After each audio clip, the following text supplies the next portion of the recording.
it's really exciting to see a whole bunch of new security firms that I've kind of been hearing about but haven't gotten to interact with. So that's been a lot of fun.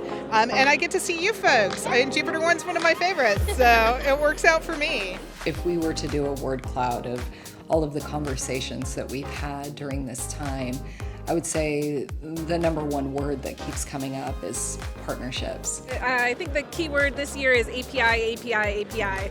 So I'm seeing that everywhere. One thing that's big on my mind after spending the week here is a lot of the buzzwords and the messaging. People are sharing a lot of synonyms. It's like we're all pulling from the same collective dictionary. So in my mind, something that's important to me is I'm gonna really start thinking about picking my words very carefully. We still have a lot of confused terminologies in the market and industry.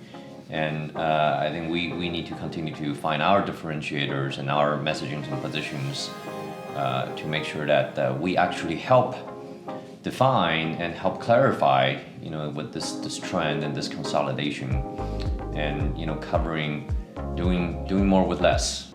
I think buyers come to these events, they're interested, but really they're going to rely after this event on their trusted network to make those decisions, rather than say some swag or pitch at an event like this. This year, what I found was interesting is that there's more human element, talk tracks, like not just professional development, but like how do you work with people.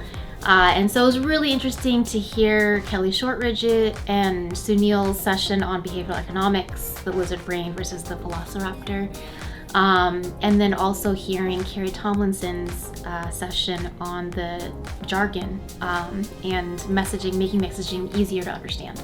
Hope for the future of cybersecurity. I've seen a lot more women and non-binary individuals at this event than I think I have at any other event that wasn't just a women's conference. Cybersecurity is really awesome because it really forces people to think outside of the box. Every time you put up a protection, somebody finds a way around it, and people are really clever. And so you're going to find really clever people, like adversarially and also on the blue team side of things. So that's what I have hope for, is we're going to always have an answer for whatever we see out there. Well, it's definitely not an industry that's going away anytime soon. And the fact that there are so many young companies here like ourselves kind of innovating the space and discovering new things that we can do, new value that we can provide, new technology, I think that gives me hope.